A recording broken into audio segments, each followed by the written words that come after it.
Boom, boom, doom, doom, doom, doom, doom, doom, doom. I don't even know what beat I have playing. I typically have a beat, but I didn't change it from last week.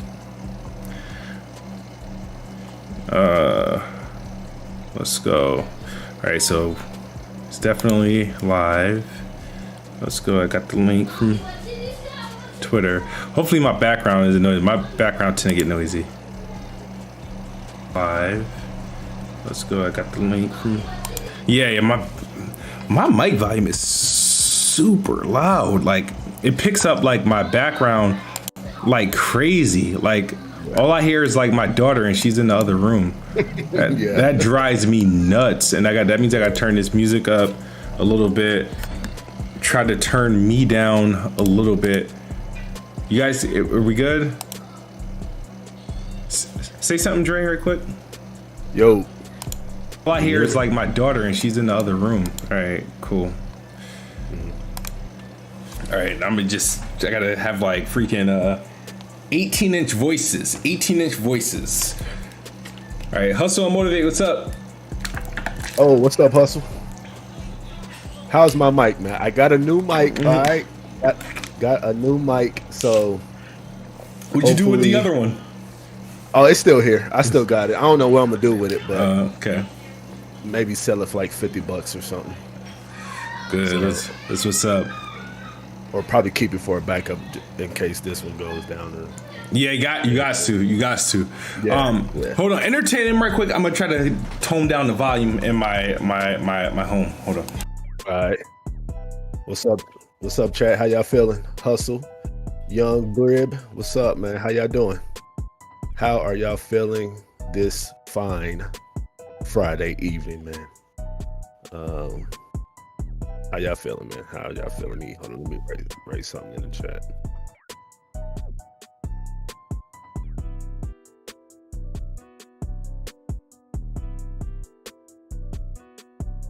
Alrighty then. All right.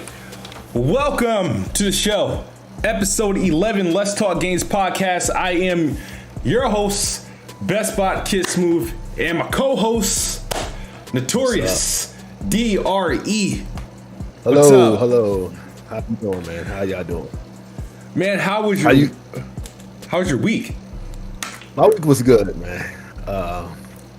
As you can see, if you can see by the box behind me, my week was really good. But we're gonna talk about that, man. How was your week? It was better than last week. I finally, you could probably see that box behind you. Finally secured the second one. But no, we definitely got a lot to talk about. A lot of stuff in the gaming news and whatnot. And then obviously we're gonna talk. Dedicate some time to you because I got a lot of questions for you. Oh, yeah. Got a lot of answers. Got a lot of answers for you. I'm hoping you guys enjoying the gameplay. We got some gameplay of the Medium and we got some gameplay of the Avengers coming up. So if you have any questions, make sure you leave them in the chat. Make sure you hit the like button, hit the share button, get the engagements up because we are live. All right, so first things first, I already know what you've been playing, so I'm not going to ask you that at this moment because, like I said, that's going to play a part into pretty much what dominates the conversation. So, Xbox had an indie event today. Did you get to watch it? I watched a little bit of it. And when I say a little bit, I mean like the first game, which was that Exo Machina or Mecha or something like that.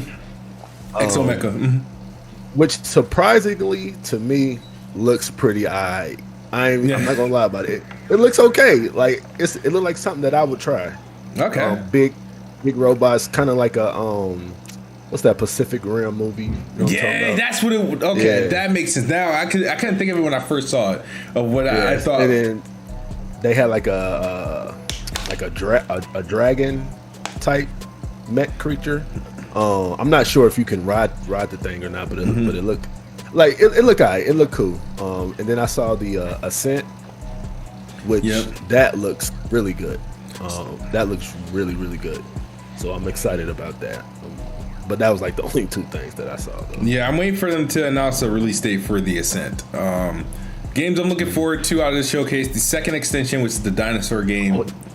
Yes, I want to. Yes. The Ascent, obviously. All right, Nobody Saves the World, which is a game it's from the guys that did Guacamelee. I don't like Guacamelee, but I kind of like where they're going with this game. It's like this little RPG that you assume like skins. Like, how can I say? You assume.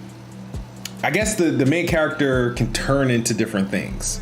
And anything he can turn to, he gets to like upgrade and whatnot. It's a little like, miniature RPG. There is this other game that they showed, because I didn't get to catch the whole thing, because in the East Coast it was a beautiful day outside, so I had to bring the kids to the park. So I was like, nah, I gotta go. I'm not gonna miss this for nothing. But a lot of did you see that? Go ahead. No, did you see that?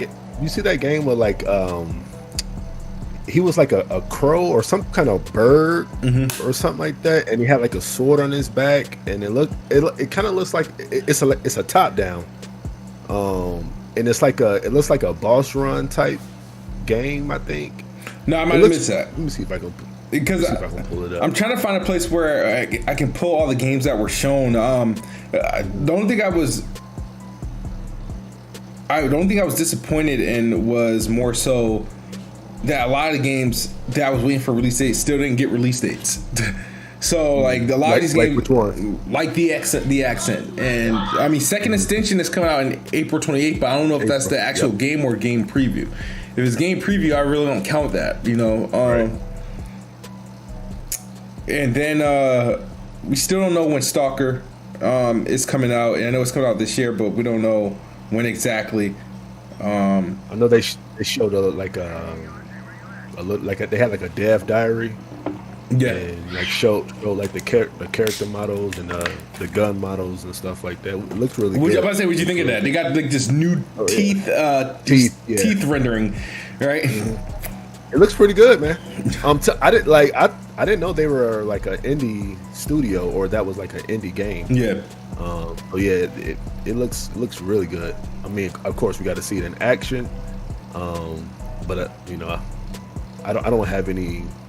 Like, I think it's gonna look how they present it. So yeah, it looks good. What I'm about to do is I'm about to go into Xbox's YouTube channel, because they usually upload each trailer as they revealed, and if I could get like some names, that would definitely help me. Cause it was like he's like a bird, and he has like a sword, and it was like I said, it was a top down, and he was fighting bosses. It kind of looked like RPG ish, and it looked really cool though. Like, but let me see if I can. I'm on there. Oh, As the Crow Flies. Hunt? No, that's Hunt. Now I'm bugging. There was, all right. So far, I'm pulling up all the things that were pretty much shown that they got on their channel so far. So they have The Last Oasis, and that's available now on Xbox. So if that's the case, I might have to. Yeah, he's flying. Okay. Hold on. The Last Oasis. If I'm looking at this trailer right. Hurry up. Let's see what's going on here. You said. Yeah, it's a bird though. He looks like a crow. He looks like a crow? Yeah. All right, so no, this trailer is opening up with them in some sort of land boat. So this is probably not it. But no, I gotta look at it. But I gotta review a lot of the stuff that was shown, because I heard the show was a couple hours, right? I thought it was gonna be something that was gonna be like maybe 45 minutes long or something.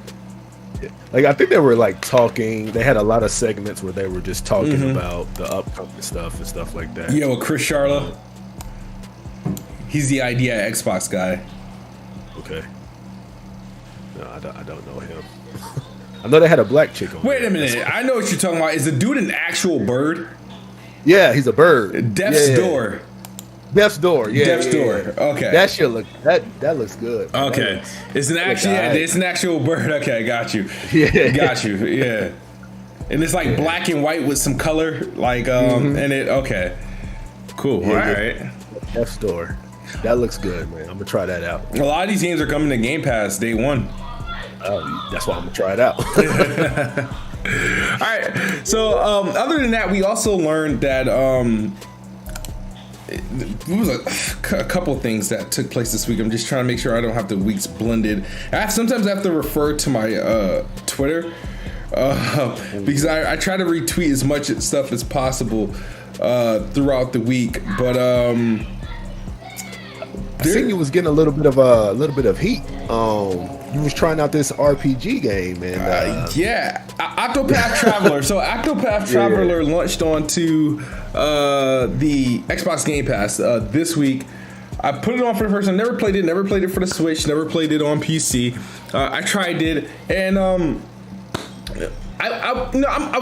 enjoying the story and the sounds, the look of the game. This game has this weird like 2D, 3D pixelated mashup, but it just looks great. It looks nice. It's a nice looking game for what it is, right?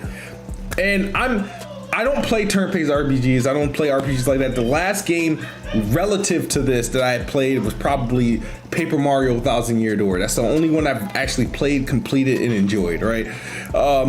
So I'm playing this. I get to the first boss battle, and I'm noticing it's like they'll do like 4 hits before I can do one. And next thing I know, I only have like 3 total turns, but by that time that happens, I'm dead.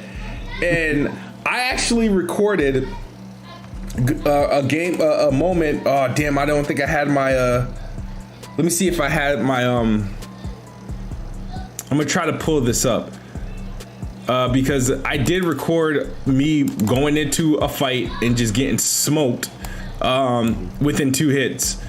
I think it's right here. I'm gonna pull this up. I'm gonna pull it up on the if this is the right one, I'm gonna pull it up on the. It should be short. Why won't they let me mute it? But it should be short, like 40 seconds. I get into the game, they hit me twice. But yeah. Let's do this. So I'm gonna pull this up on the screen so people can see the type of shit that happens to me in this freaking game. I like RPGs too, but I don't know if I'm gonna play Octopath Traveler. It doesn't look like my type of RPG. So I may not. I'm leaning on not, but we'll see. Yeah. Like, so the problem is that I have with the game is that I think these games are like can be at sometimes too hard, like uninviting.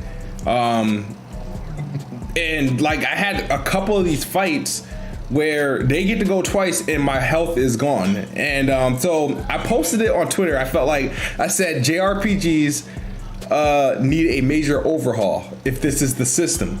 And people didn't like it. You see how quick I freaking died? that's exact. Yeah. So people didn't like that I said that. And so what they did was they used that as an opportunity as Xbox don't play, JRPGs. They shouldn't put JRPGs on Xbox because I was a little frustrated this morning when I read some of the comments. So I kind of clapped back at a few people. And it was... some of the stuff you said though was kind of wild though. Like you didn't know how to equip your yeah, because I'm trying to. The thing is, here's the thing, right? So Xbox has 2 buttons, right? One's start and one's technically select, right? The start button was the map button. So I was like, okay, how do I view my equipment?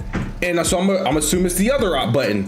Which all right, so I press that button, nothing's happening. So I didn't know I had to press Y to get to get to the inventory screen up until right before we went live. Did it not tell you that? Like, does the game not tell you? It might have. I just probably wasn't paying attention. It might have. I was just trying to follow regular controller logic. One of the buttons should be the pause screen, and the other button should be like item inventory screen. And I look at Y as an action button, like A, X, B. I look at these as action buttons. I don't look at them as like menu buttons. I mean, but if it told you what the inventory button was, I mean, you should know what the hell the inventory. I don't know. Like. It might have, I just wasn't paying attention as I should. But Octopath is on the Xbox, if you're into JRPGs, try it out. I'm gonna try it out. I'm trying not to rage quit. But you know, I like where they were going. I just apparently I gotta grind and level up so I can get into these fights and make sure I'm going into these fights full of health and you know, powerful enough hits to actually do something. So I mean, that's what RPGs is about, though. You know, the grind, get yourself leveled up higher than what a boss would be normally. And yeah, you know, simple grind fest. Yeah. What else hit Game Pass? Game Pass, you know, is always in the freaking news. So not only Octopath, but there's rumors, or word is 6 more Final Fantasy games supposed to be going into Game Pass. Okay. Now, which ones? Because I was looking at them today, and I could have swore that Final Fantasy 13 was in there, but I didn't see it in there. And Final Fantasy 13 2 or whatever that thing is called. Oh, was it? I could have sworn 2? No, there was a 13. With the chick with the with like the red hair or whatnot. I don't know, dude. I do not follow Final Fantasy. I know a couple of them has been in Game Pass. I'm not sure which one is in Game Pass now. But Dave, you know, did a good job like bringing. I think all of them, with the exception of like a couple, are on Xbox. But in terms of Game Pass, quite a few of them has been on Game Pass because actually Addict played a couple of them on Game Pass when they went there. So there's quite a few of them already there. And I seen Kingdom Hearts was in there. I was like, oh yeah, they put the entire collection of Kingdom Hearts in there. They put the 1 point. Wow, they did put the 1 point that, the 2 point that, and 3 was obviously in there. Outriders, as you know, is launching next week. It'll be there. You know, we're still waiting on that confirmation for Final Fantasy VII Remake to go in there. I mean, the exclusivity is over in a couple weeks. Okay, so we should be hearing something at least. If it's going in there, we should be hearing something. Yeah. I thought they would have announced it. Yeah, true. Because it's still it's not on PC yet, is it? Right? I don't think so, but I think it's coming to PC. I think. And A Takes Two came out today. It Takes Two. Yeah. That game is getting some really good reviews. Raving reviews. A lot of people think it's going to people are using it as a game to challenge my Halo Infinite bet. Nah. For game of the year. Nah. I mean, it could. I mean, if it's like the media darling, you know, it could get thrown in there. But if Halo does what it's supposed to do, it ain't got no chance. Okay. There's I'm trying to think. Games like this, you typically have to obviously they specialize in co-op games. I did their last game, A Way Out. I thought it was great.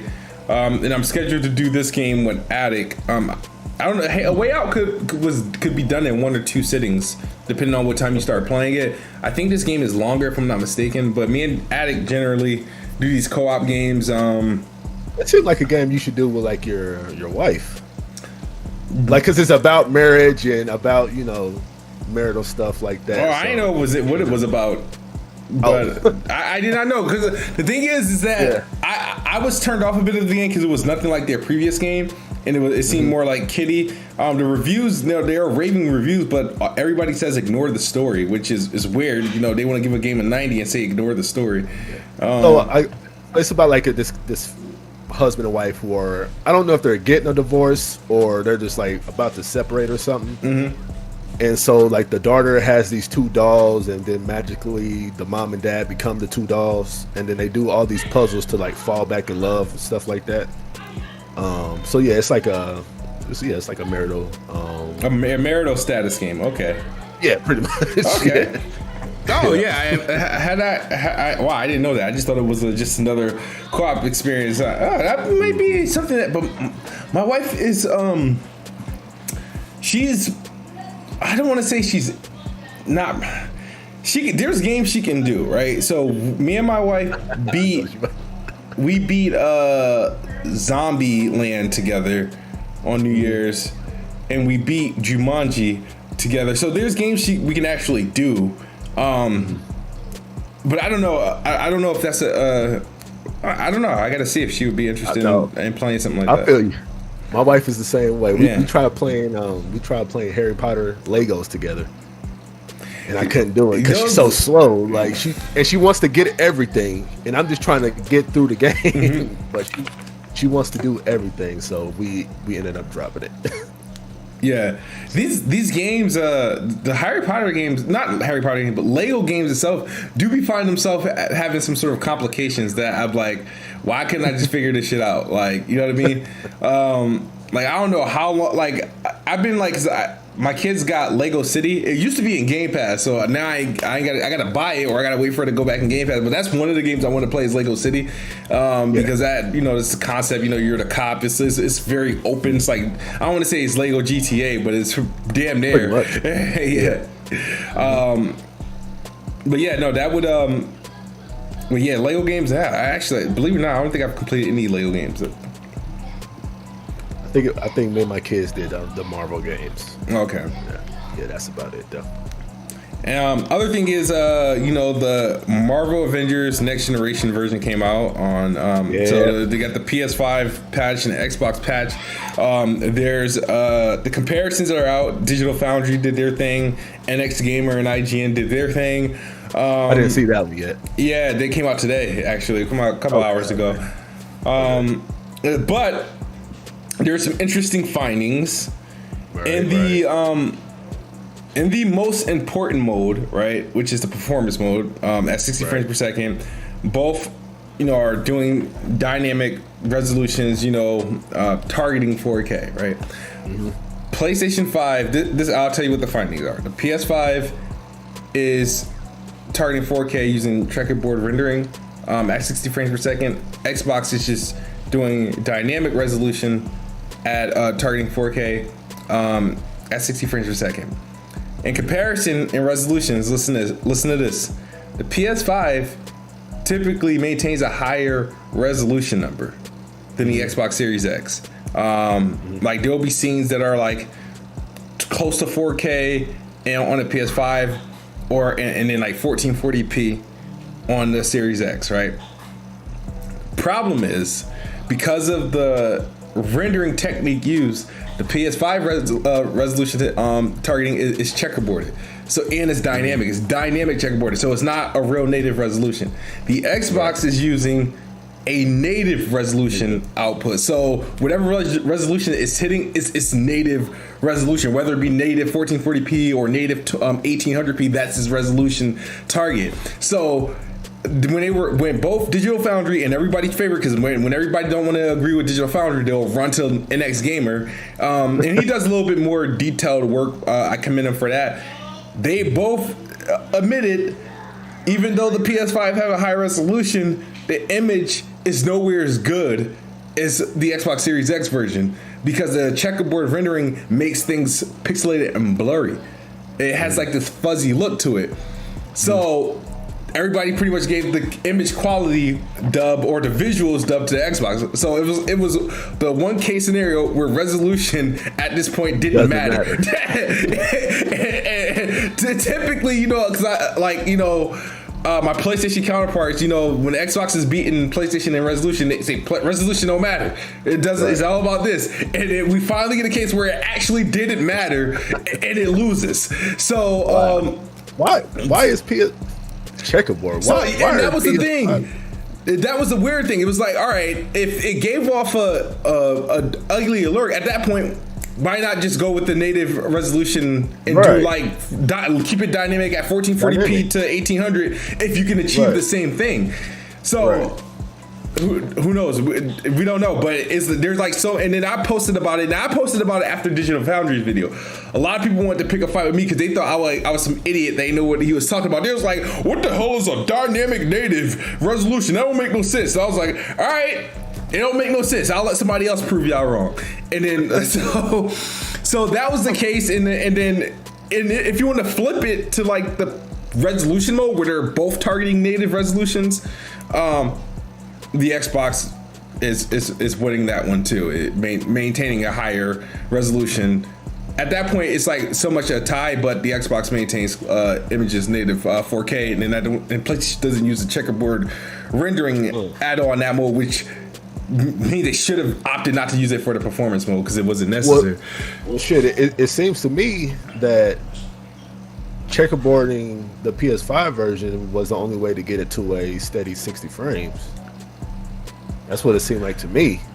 Yeah, but then again, to get it at a steady 60 frames at a higher resolution. Yes, because they don't, in comparison to the Xbox, they didn't need it to be a higher resolution to get 60 frames. Right. They just needed, they could have just used, just take the Xbox's resolution scaling and apply it to PS5. The verdict is what they gave up to get 4K 60 wasn't worth it because it's not a good trade-off.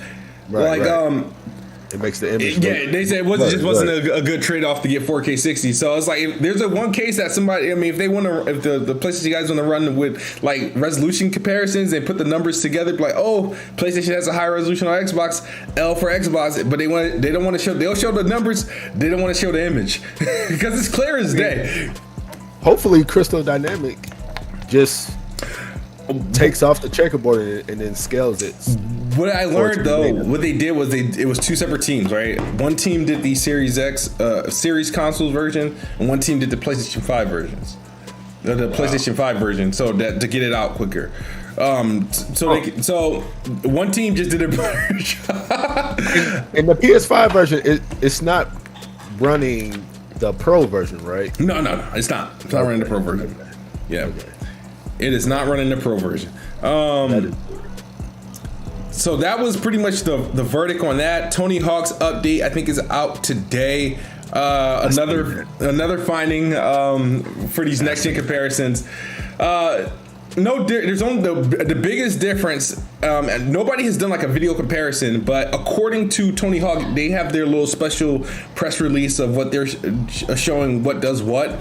So they released their spec sheet of what they're doing on the PS5. You got native 4K at 60 frames per second, or you got 1080p at 120 frames per second.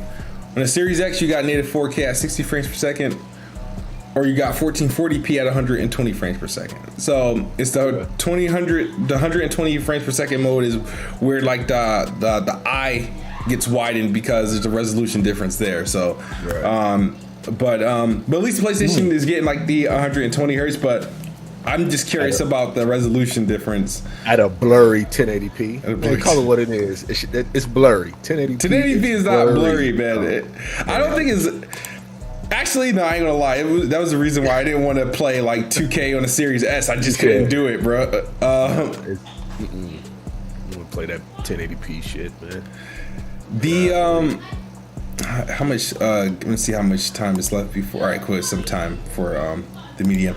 The other thing, what was there? I know there was this whole Dolby Vision fiasco. Dolby Atmos. Dolby Atmos. Dolby Atmos. Which made my goddamn head hurt. All right. Because, oh my God. So, PlayStation, let's just call it what it is. PlayStation community ran with this Dolby Atmos situation because you have to pay $15 to have Dolby Atmos, right? Yeah. And it's a one rate. It's a one-time fee. Yeah. Right. But at first I thought it was a monthly thing. Now if it was a monthly thing, I would have sided with them. But this is a one rate fee that every company who wants Dolby Atmos has to pay a licensing fee. Every company has to pay this. And so what Xbox did is they went ahead and paid that fee, but they want their money back, pretty much. So they're making us, whoever. Well, actually, you don't buy the license from Microsoft at all. You buy it directly from Dolby. Oh, you buy it from Dolby? Yeah. For shit. So how it works is like now here's the beef I had with it because I thought it was like a joke, right? people were hitting me up and it was like, yo, is this true? You got to pay for Dolby Atmos? And I'm like, yeah, I was like, Xbox One X has Dolby Atmos. It was the first console they demoed it on. So these headsets I got right now, these are the Playtronics, right?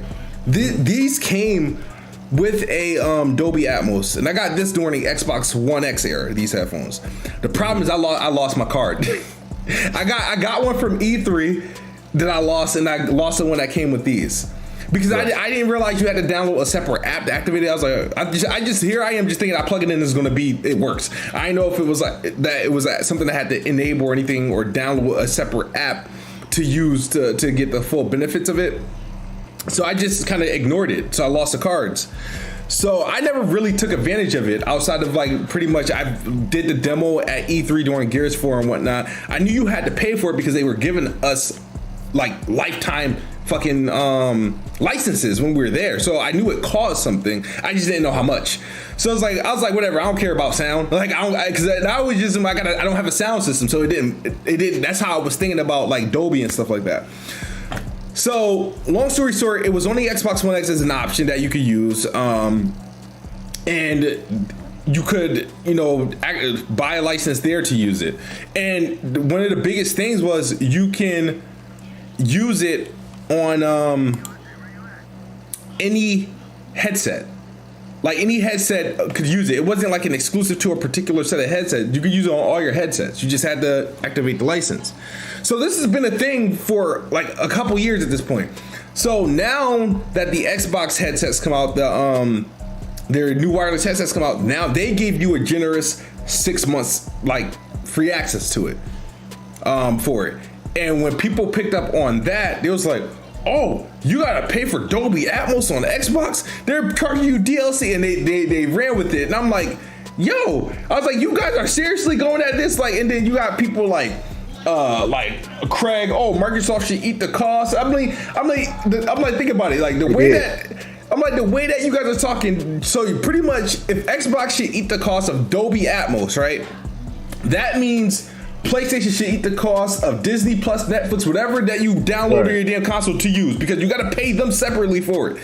It's on your console, but you do got to pay for the subscription. No, you're not paying PlayStation, but you're paying Netflix, like you were paying for Netflix if it was on your TV. So I'm like, why? What makes Dolby Atmos different? Now, I would have only agreed with these idiots if Dolby Atmos was the only choice for audio sound on the Xbox. If that was the only, like, all right, these are Dolby headsets, Xbox is only using Dolby, and then we had to not only buy the headsets but buy a license fee to get that enhancement on top of it, then I would have a problem. But the thing is, Xbox treats Xbox, like the console, like it's open platform when it comes to different things. Like, for example, Xbox isn't exclusive. HDR is HDR10. They have an option for Dolby Vision. Like they're not exclusive. They don't have, like, when it comes to audio, you have options for Xbox in-house service, which is for 3D Audio, Windows Sonic, which is free. It costs you no money. It comes on the Xbox, and then you got options for Dolby Atmos and DTX. Dolby and DTX, I mean, they're premium, so you're gonna have to pay for them, but those are there for you to use. And it's the same thing if you were to do this shit on PC. PC gamers don't get Dolby Atmos for free. They gotta buy the same license. Just because you buy a special sound bar that have Dolby Atmos built in doesn't mean you're not paying for it. It's built into your cost of your speaker. You may not have to pay the fee. I was just about to say that. It's like these guys really literally made the shit trend. It gave me a headache. I was surprised. Yep, I was just exactly about to say that, because that sound bar that you have that has Dolby Atmos, you are paying for that Dolby Atmos. It's just in the entire cost. Yeah. So maybe what that sound bar costs $3.99 or whatever. That $15 is a part of that. However much it costs to get. However much you pay, they pay for Dolby Atmos. That's the situation where a hardware company should eat the cost, because that's their only solution. It's a Dolby speaker. It's a Dolby Atmos. They're selling you a speaker that uses one source for sound, and that's Dolby Atmos. So of course you're not going to have to pay a separate fee for that, because you bought that with that being the only technology in there. Yeah. So this gave me this was just stupid. That whole fiasco was just that was just crazy. Yeah. I didn't know that it was trending either though. Oh yeah. it was trending. Dolby Atmos was trending, and people. And the thing is, people like ran with the amount of people that ran with it, and there was people that I was actually shocked. Like people who had an Xbox One X, these guys that I have an Xbox, I'm not a fan. I'm like, bro, you had an Xbox One X this whole entire time. You never checked the audio settings. Like, bro, come on, man. But they probably didn't have the hardware to even think about checking the software settings. Like even in the headphones, because like all headphones don't have Dolby Atmos. Well, technically, all right. So not all like. All right, you probably have to have some old ass headphones, not to have it, but any current headphones, because it has 3D audio. Yeah, any current headphones should be able to take advantage of it. Like, right. I mean, the impact, obviously, how much better that is going to be, experience is going to be depending on the price of the headphones you bought. Right. You know what I mean? So, but yeah, no, Xbox is like, to me, I feel like Xbox is one of like the premier platforms when it comes to just options, because you have the option. You literally could use the Windows side. You can use exclusively Dolby Atmos, or you can use exclusively DTX. Whatever you want to use. All you gotta do is go into settings, select which one, boom, and that's it. It's probably one of the most underrated shits that Xbox things that Xbox has that nobody probably knows about. And Dolby Vision is gonna be the next thing. When that goes live for gaming, that's gonna be crazy. You're gonna have enable HDR10 or Dolby Vision. Would like. What do you want? Like, and that's sick. Like, I've never seen. Yeah, it's sick. Dolby Vision, like, is obviously available on like TV and movies and stuff like that. But for gaming, like, I've never seen. I'm curious to see how that turns out. I think this is the first, unless it's on PC. No. It's not available. It's not available. From what I know, this year was the year that is going to be available to gaming. That's gonna be nice. So that is cool, and that's what made me get the CX, because it supported Dolby Vision and HDR. And once I found out the Series X and Series S was going to be supported, I was like, all right, then I have to go with the CX, because I want to be able to get something that supports everything the system can do. Yep. So that's what's up. And also, there was. We'll talk about that anymore. The other thing that happened today, actually, is the $1 PlayStation Now subscription. I seen that right before we came on the podcast. Bro, like,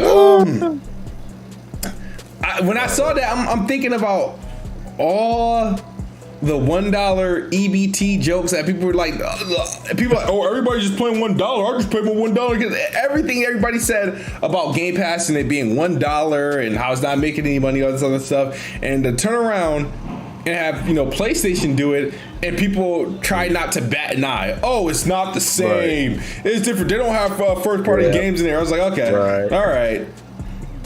Yeah, but what's the reason? Because from what we see on Twitter, PlayStation Now was an afterthought, right?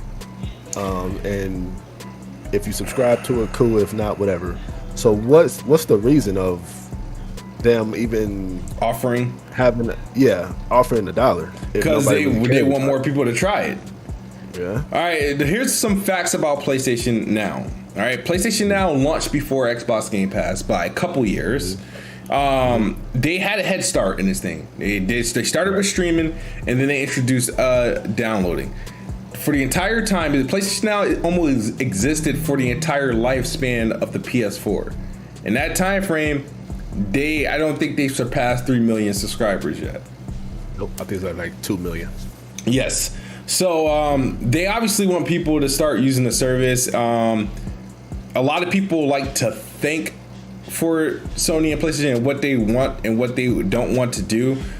So they pretty much just assume that PlayStation doesn't care about it, and they obviously do. They made different deals. They bought Gaikai. They got to talk about. They got to make their money back. Gaikai was a big ass investment for somebody that has to make their money back, and PlayStation Now is a big part of that. So.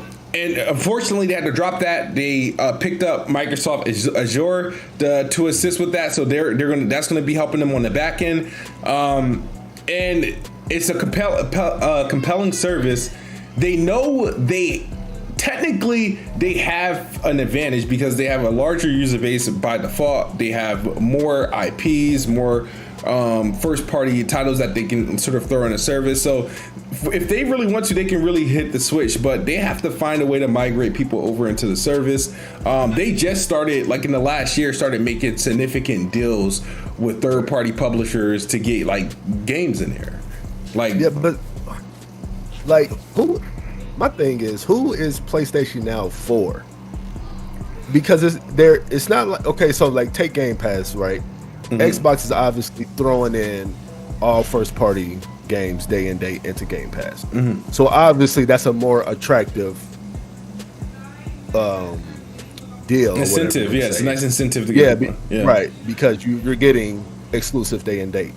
With PlayStation Now, I'm finding it hard to see who is it for? Like, what audience is it for? Because is it for the nostalgia audience, or is it for the audience who likes streaming? I'm really trying to understand who is it for. When they first launched PlayStation Now, you got to understand they did a broad launch. They did a broader launch than Game Pass. They started on, it was on TVs, it was on PS, the TV PS portable TV shit. PlayStation Now, what is that called that they canceled? That they stopped producing because they started losing a lot of networks. Yes. I think it was PlayStation View. PlayStation View. All right. So it was on PlayStation View. It was on select smart TVs. It was on PlayStation, and it was also, and I think right now it's on PC, but I think it was supposed to be headed to PC, and it would have been on. It was on PS3, and it was supposed to be on like Vita or something like that. What it's supposed to do, it was pretty much PlayStation Anywhere. To get access to those games, to be able to stream. So it was supposed to be more of a broad, generic, casual thing to like get everybody into the PlayStation ecosystem. And it was a great idea, but it wasn't ready. It was too expensive. Who is it attracting? Like what is in there that's attracting people? Well, at that point, you had a lot. You had a history of PlayStation games in there. It was supposed to be. It was a promise of 4 generations of PlayStation, pretty much at that point. That you were supposed to be able to play PlayStation 1, PS2, and PS3 games. And when it launched, it just really became more so a selection of PS3 and PS4 games just stream. And then after it didn't do what it needed to do, they fixed the pricing, they scaled back, they took it off smart TVs, they got rid of PlayStation View, so that's not an option, and then they limited it to the PS4 consoles, and then they pushed it to PS4 and PC. Who is it for? I don't know. Right now, I think it's in transition mode where they sort of become a competitor to Game Pass at this point, because it was supposed to be different. It was supposed to be Game Pass before Game Pass. I don't see how though, because from like the notion is everybody hates streaming, right? That's what we see. Streaming, no, we don't want streaming. We don't want streaming, right? So that's where I'm finding it hard to understand on who is the audience for this. Because okay, if you start throwing in, do the Game Pass way. If you start throwing in new releases day and date, then I can click with you. I understand who it's for, you know. But they're not doing that, and it's still streaming. Now, I do think you can download some games, like some PS3 games, right, or PS4. You can only download PS4 games, or PS3 games ported to PS4. You know how they have those select games that were like natural ported. So yeah. So again, so that's what I'm saying. Like, who is this for? Because widely, we all hate streaming. Like, we all want streaming to die. Like, we don't want Google Stadia. We don't want Amazon Luna. And what's the other one? There's obviously there's Xbox Game Pass streaming. There's but so like I'm saying, we don't want those. But we, for some reason, PlayStation Now was supposed to be the it when it comes to the streaming, even though we don't want streaming. Like, I don't get it. Like, I don't understand who this for, and that's probably why they aren't growing at all, because it's not like again, who are they marketing this towards? Because it's not us. Because we don't want it. We don't want a streaming service. So I don't get it. I don't understand who it's for. Well, eventually the games PS Now is going to have right now they have a decent amount of native download games right now. So it's right now because of the streaming titles, they have a lot more games in their service in comparison to Game Pass. It's just that they get criticized because the games. It's not that they have bad games in there; they're not as relevant or new or recent as what's in Game Pass, I suppose. Like, right. The thing is, I was a day one adopter of PlayStation Now when I had a PS4. I just subscribed to it, played a couple games on it, thought it was cool. I think I played God of War Ascension, a few other titles on there. So like for a minute, I thought it was a dope experience, and then I sort of with time just fell back off of it because I wasn't using it as I should, and I was paying for it when it was expensive. But I don't know with where PlayStation Now fits. I know right now is more closer to a comparator to Game Pass. We'll see how serious they take it in the next year. That's what I'm saying. But how though? How? Because it is. I mean, it's gaming for a low monthly subscription fee. I mean that's cool and all, but on Xbox Game Pass, I can download all those games that are in there. Yeah, and that's why they enabled. Right. That's why they enabled downloads for PlayStation. Well, I mean, okay, like if they really wanted this to jump off, they just did it too late. Let us be to download all those games. Yeah, that's not gonna happen, bro. That's not gonna happen. That's why it's not taking off. Yeah. So let me read these super chats. We got shout out to True SSJ Havoc. He says I used it on PC for PS3 games, and then Dexter M says Dre, welcome to Xbox. Here. Okay. So we're 46 minutes in. It's honestly about time we get to this. So Dre, man, I got a lot of questions for you. You managed to snag up an Xbox Series X. That's the box in the background. You've been playing it for the week. You got it earlier than you anticipated because we didn't expect it yet. So, tell us about the day you got it. I want to know about the setup process for you and the first game you booted up. So, Dre, the floor is yours. Yeah. So originally I was supposed to get it on Monday, but surprisingly it came on Saturday. And it took forever to get here too. Like I stayed home all day just for this box to get here. So no, because I live in an apartment right now. I didn't want anybody to steal it. So the setup was cool. The setup was I had to create a new Outlook web address because for some reason the password wasn't working. So I had to make a new one and then do the whole password thing. But after that, the setup was cool. Yeah, so like I said, it was easy to set up.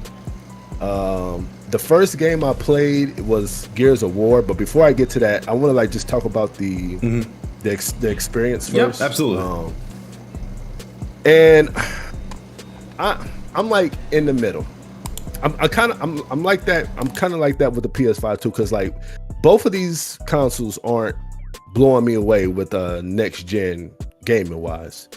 But with the Xbox, I've had an Xbox One before, right? But I didn't play it like that to where I'm used to this new update. I mean, this new UI, how the UI looks now. I was back before all these changes happened. And so I was kind of like overwhelmed a little bit because there's all kinds of tabs and then though it's all on one page, it's like you can have a whole list of things, and the store is kind of cluttered because it just seems like things are just splashed right. It just feels claustrophobic a bit.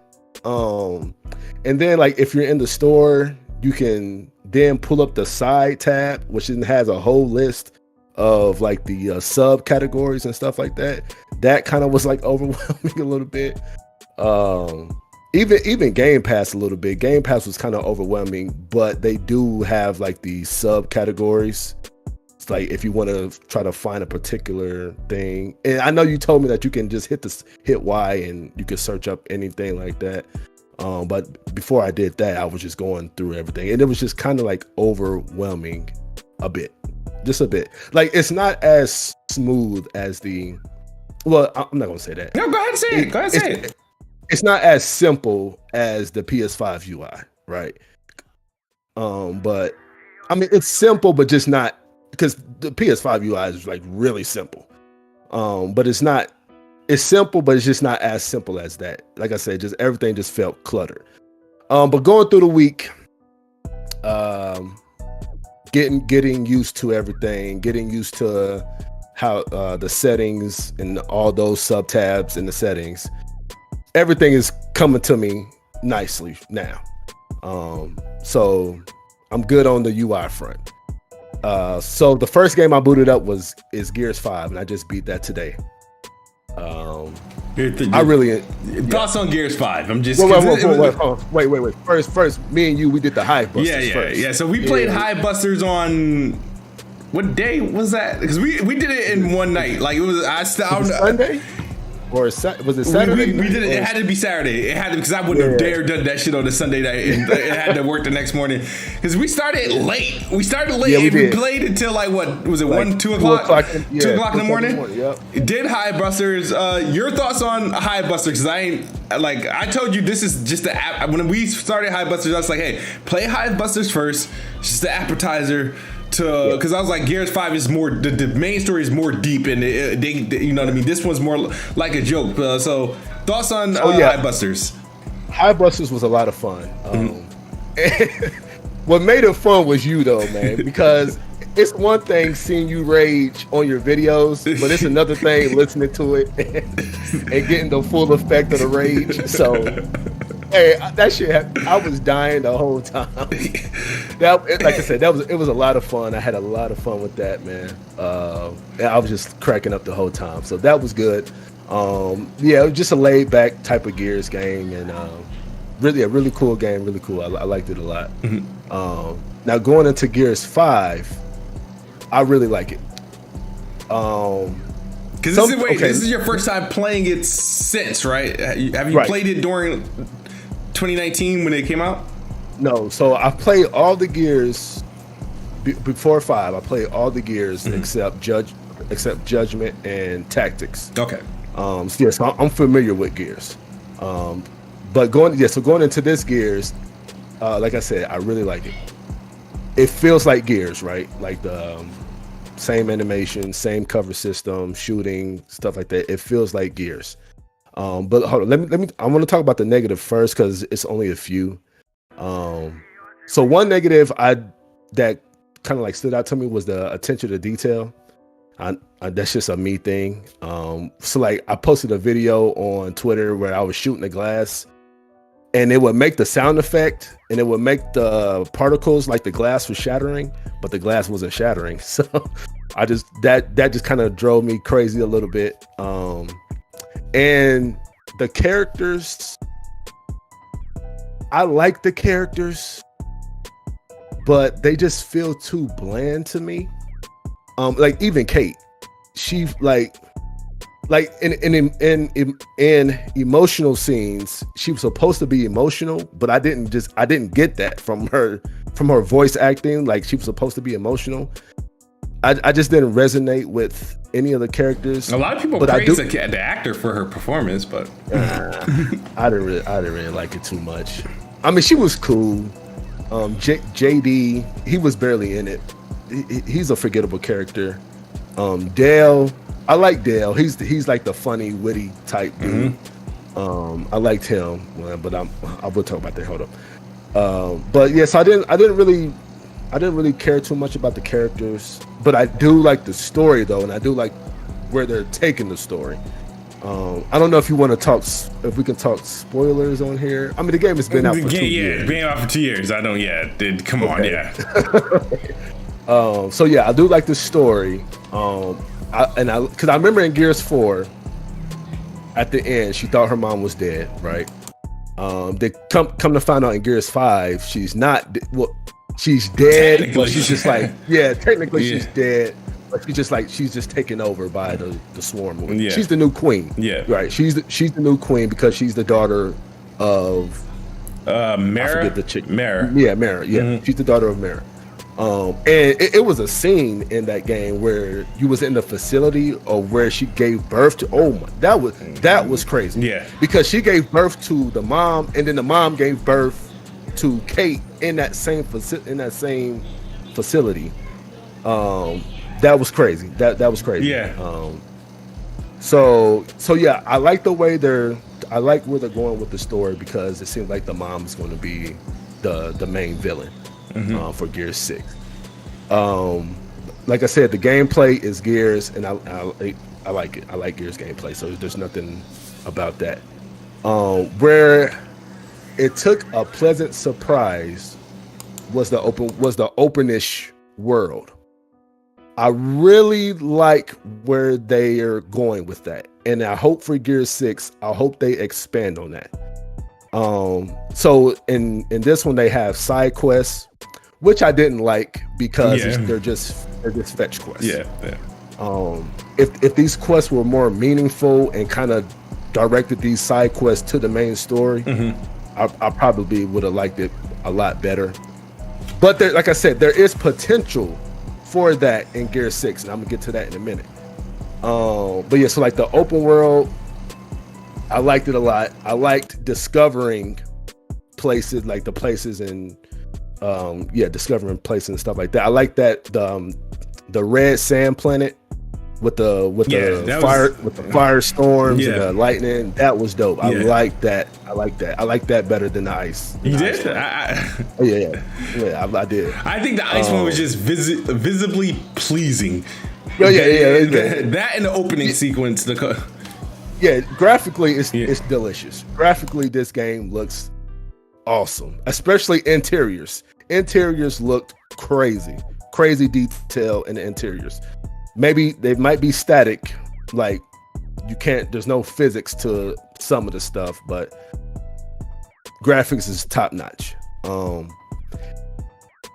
One thing so like going towards the ending, right? That final boss battle was lame. That because it was lame on two parts. The boss was lame, and going towards that ending, I didn't even know that was the ending. I thought something was going to come after that because that the whole build up to the end didn't feel like a build up. To the end. It was a cliffhanger. It was a cliffhanger. Yes, sort of, kind of. Because I'm trying to think. Gears, even though they have great games and great gameplay, and you come across some great bosses, their final bosses never really impressed me. I think the only bosses that I really respected was the Queen, obviously, is one. What's the dude? I hate the Warden with the two. But that was dope when you first come across him. I hate that dude, man. But no, in terms of like main primary bosses, the Queen, General Ram, and then the dude that had the fucking he had like chainsaws as sword. I think he was from Gears 2 or I don't remember that. Dude, he had a chainsaw on each end. And now he's just a regular character that you can use in the multiplayer. But I don't know if his name is Cantus, but dope. I don't know. That was a dope battle. But my bad. Go ahead, man. Sorry. So yeah, I didn't like the ending that much. But again, like I said, I like where they're going with the story. I like the direction they're going. The enemies were really cool. Like the variety of enemies. Like I said, it's like the snipers and the dudes who throw the bombs had max accuracy. Like their accuracy was so on point.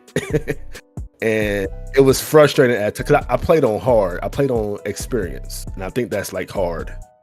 And it was just frustrating. And the juvies too. The juvies, that was frustrating. Yeah, juvies just getting away because it's like they're not hard to kill, but if you have them when you're focusing on something else, they become a problem. Yeah. And then the warden, I hate that character. I hate him. Especially when you get him in small places where you ain't got no room to. Yes. Yes, like he definitely clapped my cheeks a lot of times. But so I give it a solid 8. Because I like it. Like I said, I like the direction they're going, and I want to touch on that direction because there is so much potential for Gears 6, and I wouldn't be shocked if Gears 6 turns into an RPG type game.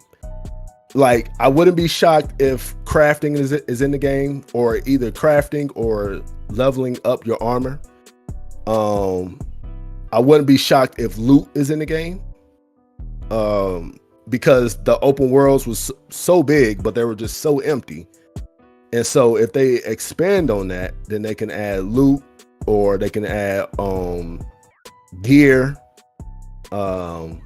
Maybe not necessarily like weapons, or maybe they could add weapons. They can just have like attachments mods or attachments.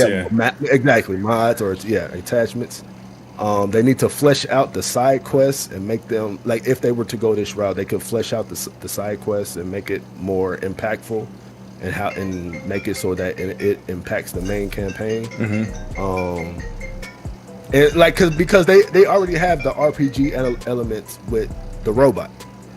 And so that's why it has me thinking that it could go, like, they could do some kind of RPG. I don't think it goes full-fledged RPG. I think it's still it will remain like hybrid to the point, because I don't think that would. It could work, but I don't think it will work. And I think if they do go that route for the next series, they have to close out this storyline, because I think Gear 6 is the last of this storyline before they go and do something completely different in that universe. They could do that though. They could go from. Because like it's there, like they already have it set up, like it's there. They have it to expand on. I don't think they can go full RPG though. Like, I just don't think that will work for Gears. I think it might actually turn people off. Remember, Gears is a co-op game. You're not. I mean, there's a lot of co-op RPG. Yeah, but like the games like that, you can't. It can't be that long or that deep. It really can't, because like it's meant for. It could, but I just don't see it. Nah, man, Gears is like, a weekend game, something you do in a week with a buddy, or a week, or doing 2 to 3 days with a buddy. Well, let me get to these super chats, and I'm gonna let you continue on. Shout out to Purple Hazy Games for $2. Said PS Now has better games. Okay.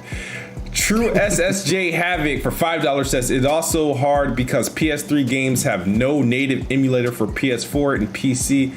And PC isn't downloading anything. Yeah, you can't download PS Now games on PC. You can only stream them. So they have no choice but use streaming. That is true. So yeah, any service that PS Now exists on that isn't a PlayStation has to stream 100%. Purple Hazy Games also says PS Now has 1,000 better games for $120 less year. No cap. Okay. You're not playing those games. You're not streaming those games. Not. Stop it. True SSJ Havoc says, the problem with Gears 5 for me is the change in focus on Kate. JD is Marcus' son. Marcus is one of main characters of the original 3. Now, I got a question to that. I don't agree with it either. Now, the reason why I disagree is because even though in Gears 4 you played as JD, I thought the story was about Kate.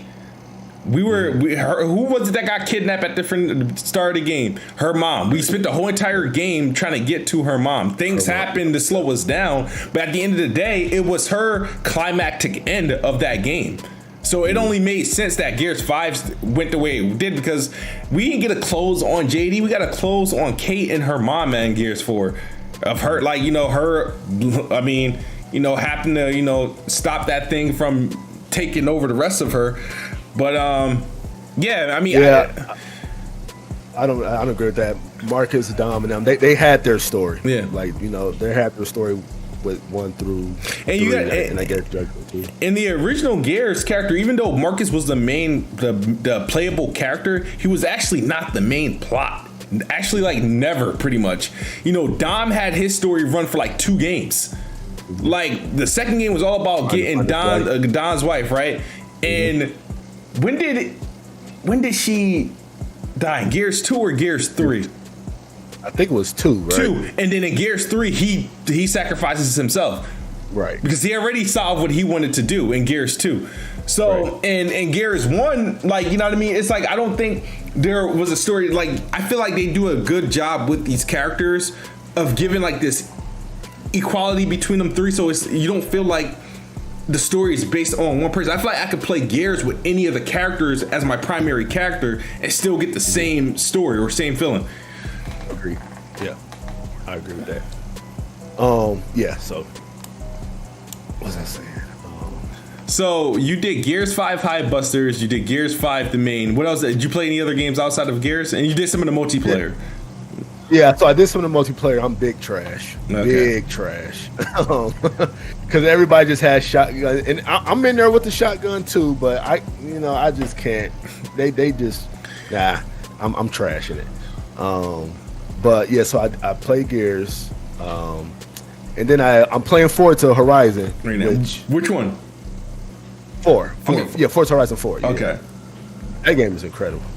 That's hands down the best racing game ever to date. I'll say that to date, it's the best racing game to date, and the graphics are absolutely incredible, and the performance is. Oh yeah, so that means you got through that opening sequence. That opening sequence where. Yeah. That was incredible. I'm loving that game, but that's just a side game. Yeah, it's a side game. That's not something like you gotta like be. It's just like it's where you're like, all right, I feel like playing something, and you just play because you're not like playing to complete anything. Right, you're just getting shit done. What's so cool about it is that you get points for everything, like literally everything. You're racking up points and stuff like that. So yeah, that game is phenomenal. Best racing game, hands down. And then I also tried the Falconeer. Why? That game is trash.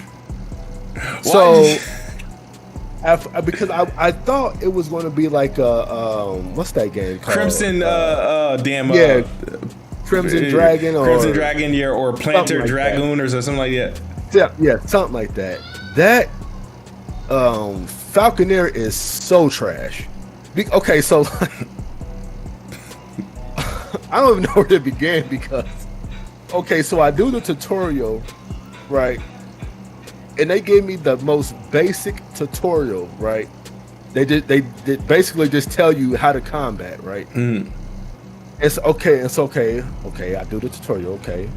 And so I do the next mission, and I don't know what the fuck to do. Like, I'm like, what am I doing? And so I see these slipstreams, and I see these arrows, and I'm like, what are they for? Like, the tutorial doesn't tell you how missions work. Yeah.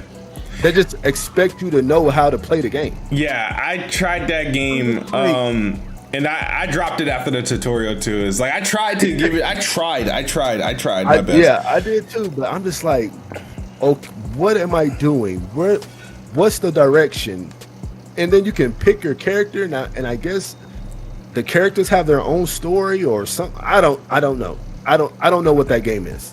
Like it just doesn't instruct you enough. Very well. I don't like the controls. I don't like the controls. Period. I tried it. I was like, I can't do this. So I was like, I'll take the L. I don't know how to play that game. Yeah.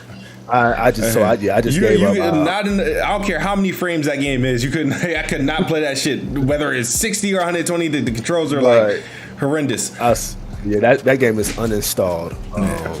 Because that game is just pure trash. So the next game I do plan on playing is the Medium. Okay. But I don't have my. So I bought some Steel Series for the Xbox. But I don't have my headphones yet. My Steel Series is right there on the floor. They don't belong there, but that's where. So I bought the 7Xs, right? So these are the 7Ps for PlayStation 7X. Yeah, so I'm waiting for my headphones to get here so I can play that game, because I feel like I need to have like a very immersed set. Like I need to like hear. You know, I can't rely on the TVs on the the speakers on the TV. I can't do that. So I need my headphones, and I'm gonna try the medium, and then so after the medium, I will be downloading the Master Chief Collection. Okay. Yeah, from start to finish, and I will stream that on Twitch. I made me a Twitch account. Okay. And so yeah, I will be streaming that on Twitch. I've never played Halo ever, never ever. So I'm going from start to finish, and I'm pretty sure I'll be able to get through all of them before Halo Infinite. Wow, that's gonna all right. Start to finish. So the medium, you'll be able to bust down in like a day or two. Very underrated. That was a game I wasn't really looking forward to. I played it. I enjoyed it. I think I ended up giving up like an 8 or a 9. Remember, but it's gonna be 30 frames per second though. Just to give you guys I wanted to play it when they was showing it, previews and stuff. So it's they did patch it, so the performance is better, and it looks like they did improve, because I was recording some gameplay. It looks like they did improve the ray tracing feature set on there as well. Good story, bro. Good story. And you're not the only person who says that too. So yeah. All right, so overall, I'm excited. I'm excited for the Master Chief Collection. I'm really excited to play Halo. Yeah, man, the Master Chief Collection is dope, and that game is, all of them has been like the better looking games in that series. When you factor in all the enhancements and then the anniversary editions, you're gonna be impressed with Halo 2 in anniversary mode, not the classic mode. Halo 2 and Halo 4. And you probably gonna play Halo 4 and ask, why do people consider this a bad game? Okay. Because it's severely underrated, and I will play any of them with you. I just find Halo Combat Evolved too slow. It's like I get lost in that game. I think it's a little bit too boring. Halo 2 is more exciting, and Halo 3 is my favorite. Halo 4 I thought was spectacular. And Halo Reach holds a special place, and I don't like really Halo ODST, but I wouldn't play those are side games. They you could play those at any time. Okay, hold on. Let me ask you something. So because I didn't check, but are all the first person Halos, are they all on Game Pass? The Master Chief Collection's on Game Pass, so all of them are. Well, so I'm saying, does it have ODST and Reach? Well, ODST and Reach are both first-person shooters. Yeah, they're still. Yeah, I'm saying, are they on Game Pass? Like, are they there? They're inside Master Chief Collection. Okay, so that leads me to my next question. Yeah, what's the order I should play through Halo? What's the order? Okay, Halo 1, Halo 2. I'm trying to think where ODST fits in. I don't know if it's because you're not Master Chief in ODST and you're not Master Chief in Reach at all. So but I think ODST is the one that takes place during the same timeline of, I believe, Halo 3. It's just that you're the orbital drop shot troops. Okay. So I think they at least take place the closest in timeline. If you're going to do ODS3, I mean, like I said, it's not. I don't think you have to play ODST in between any of these to connect any sort of dots. You're gonna do Halo 1, you're gonna do Halo 2, you're gonna do Halo 3. You have to do that order because that's where it makes the most sense. Halo 3 and Halo Reach you can do at any time. You could probably do those before Halo 4. Halo 4 is where it's sort of like it's different because after you beat Halo 3, it's a certain ending. Halo 4 sort of, they kind of have to change things to make it work. And then obviously if you do Halo 5 and that's a different story. First so pretty much you're going chronological order. You can just go in chronological order at this point, yeah. Okay. Yeah. Okay. Cool. So yeah, I'm doing that. I don't know when I'm gonna start it though, because like with my schedule is really hectic because like I said, I told you before, I'm in school and that takes up a lot of my time. And the only time I can get like some real like gaming in is like at 3-4 o'clock in the morning, because everybody is awake Yeah. and everybody wants to watch TV and stuff like that. So Yeah. I just can't. I mean, I guess I can come in my room, but the OLED is in the front room. So I don't want to play on my LED. But so yeah, that's what I'm trying to figure out schedules, or stick to like maybe I could do like Saturday mornings or something like that. I don't know. I'll figure something out. Yeah, find like a window where your time is not required like that. Yeah. So, but yeah, so that. So that those are the games that I'm medium, Halo, and then I know PlayStation had. Well, this ain't PlayStation. But they got some games. I mean, by the time that happens, what are we? March 26th. So after you do the medium, you could probably get through a Halo game because then the Outriders come out like on the 1st. That's right. Oh, that's next week too. Yeah.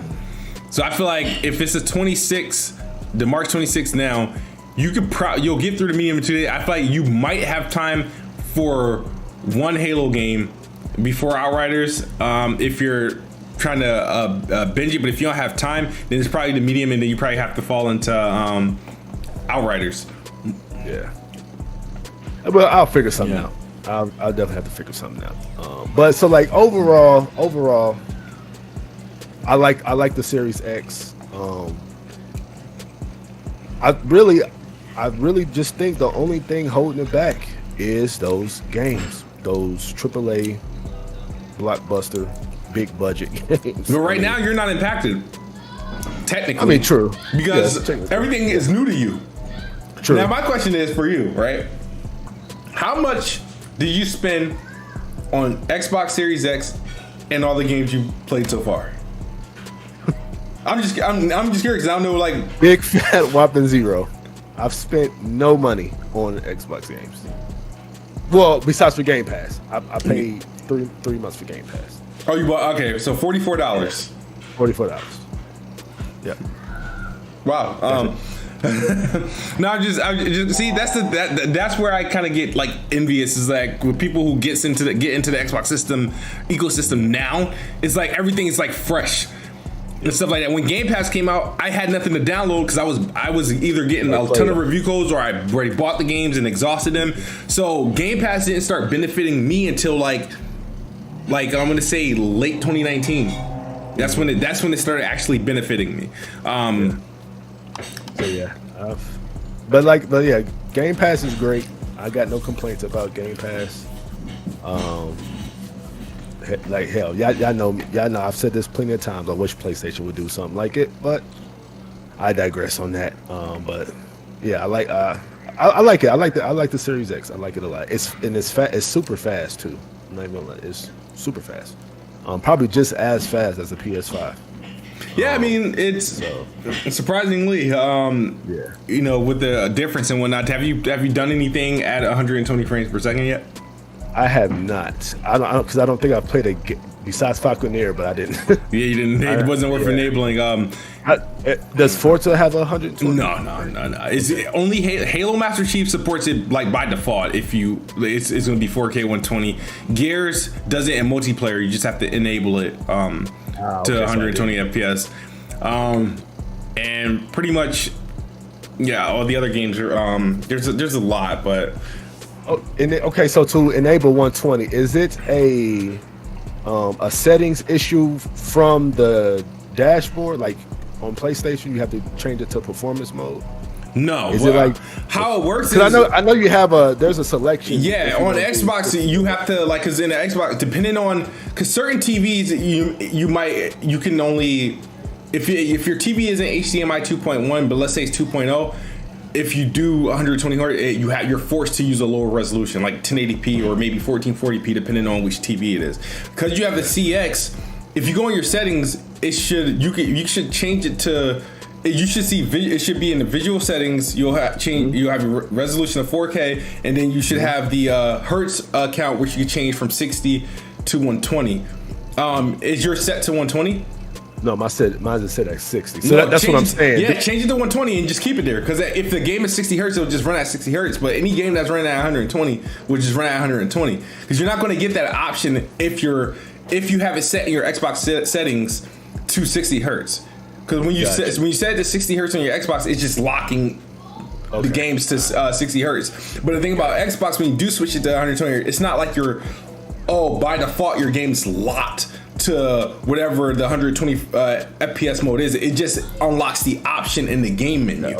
Okay. Yeah. So right now my TV stays at 120, and like it's not. And then any game that gives me an option, I don't have to worry about going to my settings to change that. I just switch from 60 to 120. So. Got you. Okay, I'm gonna do that. All right, cool. Because that's what I was wondering. Because I know on PlayStation you have to change it to performance mode. So then. But then it'll lock it. It'll lock it, yeah. Yeah, on certain games. On certain games, yeah. Whereas Xbox is just, most games have a toggle. And Xbox just let you choose between if you want to play the game at 4K 60, you don't have to worry about switching your TV mode from 60 hertz to 120. Just leave it at 120 and just play it at 4K 60. I think the only game where it relies on which mode you have selected is Master Chief, but the different with Master Chief Collection, it doesn't change your resolution. The game is going to be 4K regardless. If you have it set to 120, it's going to run at 120. If you have it locked to 60 hertz, then it's going to be 4K 60. Gotcha. Yeah. Gotcha. Okay, cool. All right, so I mean, we went 80 minutes deep, long show, but we wanted to hear from Dre. Sounds like his, use of the Xbox Series X so far is promising so far, which is good to hear. Even though I haven't seen you, I haven't been able to connect with you since that day, and I'm like, I don't know if you're pairing offline or if I'm pairing offline, or you literally play at like 3 o'clock in the morning. No, I'm dead ass serious about that. So I know on the app, right? If I'm off the Xbox, and then I'll go into the app and put it to appear offline because I'm not on. I don't know why I do it. I just do it. I don't know. But yeah, so I literally, because my wife, she doesn't like watching me play the game like that. So I literally wake up 4, 5 o'clock in the morning, and that's when I could get my game in. Yeah. So, yeah, it's like that.